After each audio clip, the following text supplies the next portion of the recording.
Good morning, everyone. I'm going to go ahead and get started. I know we have a really small audience here. I do know there are a few folks that are streaming it online as well. So just kind of wanted to get things going and then answer any questions or have a discussion with you if you have anything you want to talk about. But just as a reminder, this is, well, first of all, I'm Tim Kelly. I'm the president and CEO of Downtown Grand Rapids, Inc. This is our twice annual informational meeting. So this is a statutory requirement from our Public Act 57 for the Downtown Development Authority and Monroe North Tax Increment Finance Authority that we hold an informational meeting twice a year. So we'll do one today, and then we usually do the other one in the summer. So thanks for being here. Great to see you all. What I really wanted to do today was a quick recap of some of the work that has happened in 2021, and then a look ahead to some of the things that we expect to see in 2022. On the recap perspective, so 2021, despite some of the obvious challenges, it was a year we saw several major projects accomplished and come to fruition. Those included, as you see on the screen, the RDV Corporation headquarters, the Residence Inn, as well as the Acrisure. The Acrisure headquarters is significant in and of itself, but also because it was the completion of the Studio Park development that we all at DGRI and the community have been working on for so many years. Also notable, both the Residence Inn and Acrisure went in on 2 surface parking lots. So we like to say that we created a higher and better use for those for those lots. In total, quick development at a glance, over $360 million of development was completed in the past year. That included 184 new hotel rooms, 478,000 square feet of office, a little shy of 100,000 commercial square feet of commercial real retail space, and then just over 1,500 new parking spaces were added. In addition to development, some important infrastructure projects were also completed. We saw the finishing touches put on the Van Andel Arena Plaza. That was through a partnership with the DDA as well as the CAA. And then there were a lot of other important street projects, one of which was the Ottawa Avenue reconstruction, which finished up this fall. Beyond just the bricks and mortar, some other notable activities for downtown and DGRI included extending some much-needed lifeline to businesses during the pandemic and shutdown in the form of both social zones, then also really turning up the events and activities that we were producing and putting on, in particular with World of Winter. The 52 events over 60 days from January to March. We're planning and ready, have really been organizing for the past several months for that, the reiteration of that in 2022. So very excited for that. We just had a presentation this morning from our events team, and you'll be seeing a lot more about that in the coming days. And that's important for a couple of reasons. It helps to further our goals of becoming a 365-day-a-year city. We also know that it helps to drive more activation and really pedestrians in downtown. So we continue to track activity in downtown. World of Winter generated a 26% increase over average time last year. So we expect to see more of that in the coming year. In addition to that, we continued progress on our goals of activation, both with new businesses, investment, as well as public realm improvements. That resulted from direct support to 5 businesses with what we call our Retail Innovation Grant. We actually this morning just issued another one of those for Gazelle, which is planning to come to Monroe Center and open in May of next year. So excited to see that. In addition, we installed over 30, and it's probably well over 30 at this point, new murals. The one you see there was part of our Heartside mural program that we did in partnership with Dwelling Place. And then continuing the activation theme, we also work with business associations and some of our individual businesses on activation and marketing. See the SODIV banners that recently went up. We also worked with the businesses on amenitizing the social zones, new murals on the barriers, really to help kind of create an aesthetic that coordinated with the individual businesses and try to create those spaces as an extension of the actual business itself. And then importantly, we also continue to do the day-to-day maintenance that's required to have a high-functioning urban environment. That includes our trash removal, new trash cans, crosswalk clearances of snow, weeds pulled, graffiti removal, all of that is essential to be done, that the DDA and our Downtown Improvement District help to pay for. So the cumulative impact of all that is that we've continued to see value grow in downtown. One metric for that is, of course, our tax increment value. And for 2021, we saw a continued increase of our tax increment generated. Since 2017, we've seen a 46% increase to the tax increment value in downtown, which is good both for property owners. It's also, it helps us to fund the programs that we find important. Another way to, another significant, I think, result of all this work is that we continue to see investment happen here. So the two pictures you see there are for headquarters that have decided to locate in downtown. Obviously, Spectrum Health being one in the Monroe North area, and then Perigo, with their announcement recently and their construction that's underway at the corner of Michigan and Monroe. A good time to remind everyone that we, through our tax increment finance plan, the increase in revenue also is realized for the taxing units in the district. So we have a gain sharing agreement. And so as we grow in value and more value is created, we do cut what are called gain sharing checks back to those taxing units every year.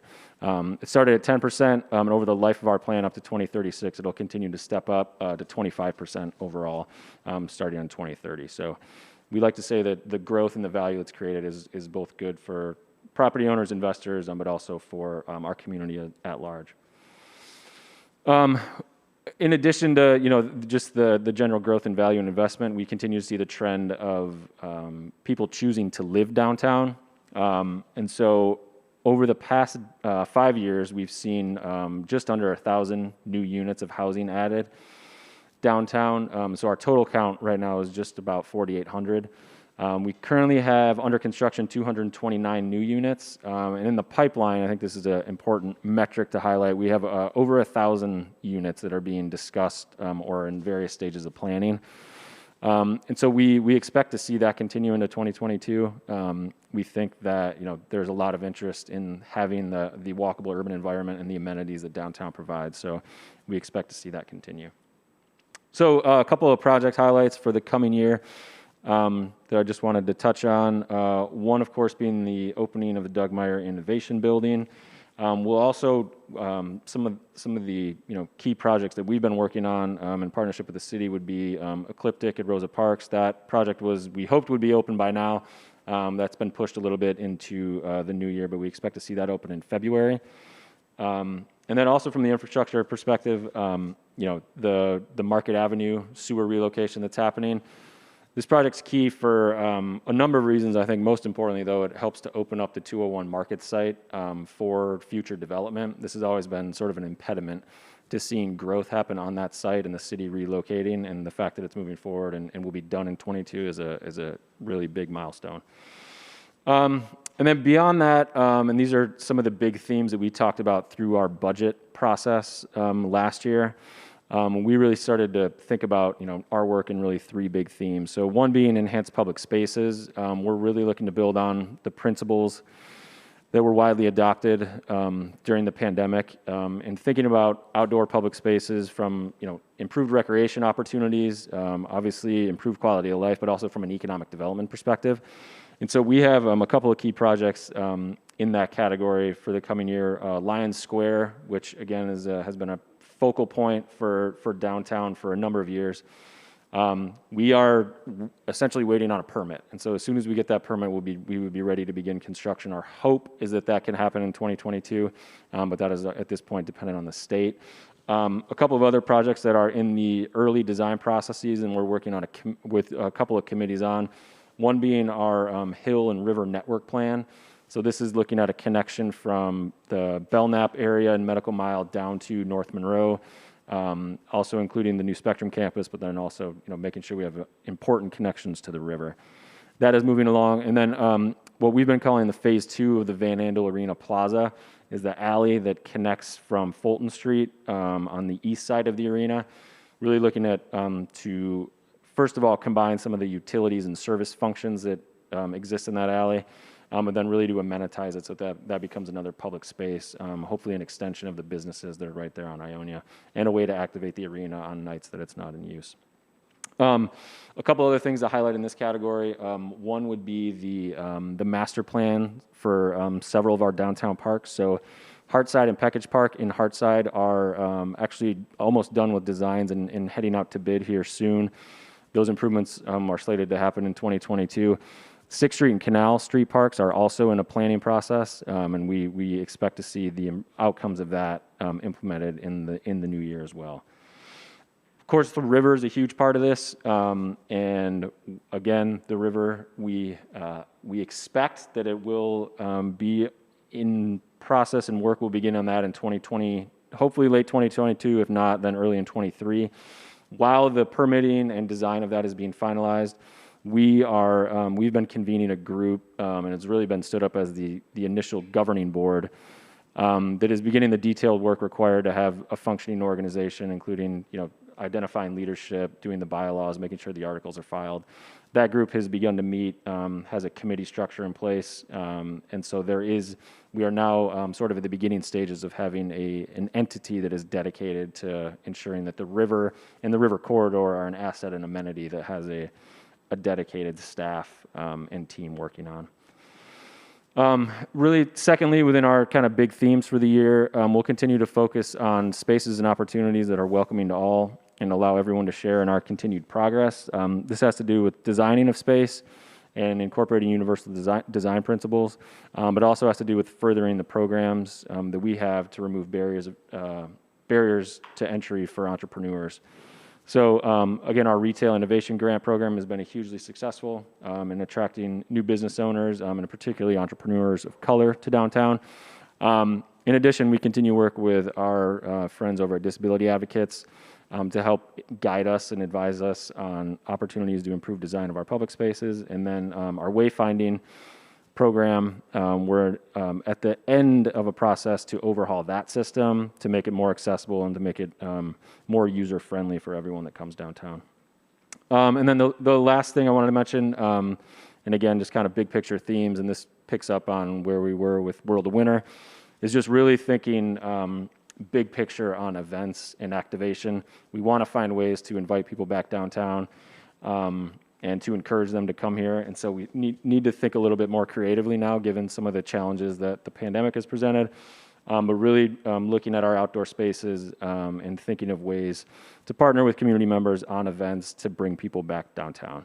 World of Winter, I think, has been a huge success with that, and we'll expect to see that continue. But there are certainly many, many other programs that we do throughout the year. And again, I think they're great for a community cultural perspective. They also help to drive activity and investment and people coming downtown and spending. So what you see here is just our tracking for downtown and what the results were from over the past year from month to month. And you can see the spikes here actually have to coincide closely with the Art Prize schedule. So again, we know events drive more traffic. The last thing I wanted to end on is just that there are several big picture project discussions that are happening. A lot of this is being driven by, long-term community planning that's been happening around the riverfront, also on the surface parking lots over on the west side that we've been calling our Bridge South process. But in addition to, I think, the work we've been doing locally, we now recognize we're sort of in an unprecedented time for federal and state money that is existing. And if we can help to bring some of that money locally, it really may help us to push some of these big picture projects along. In particular, the Market Avenue corridor, so 201, as I mentioned earlier, that has some pretty significant plans that are put in place. In one of them, and there's an amphitheater that anchors the site and potentially generates new development. There's a lot of work happening behind the scenes on that at the moment, and our hope is that we can make some good progress on it in the new year. Lastly, just wanted to, as always, acknowledge both our staff, some of whom are here, but also our board member volunteers, those that give their time freely to help advise us on all the work that we do. So a big thank you to them, and of course our treasurer, and her help in making sure that our fiscal services are in line. So that was my presentation. Thanks for everyone that was watching online. Thanks to you all in the room. I'm happy to take questions, or if you want to talk about anything else, that's fine too. But thanks for being here, and happy holidays. That was my spiel.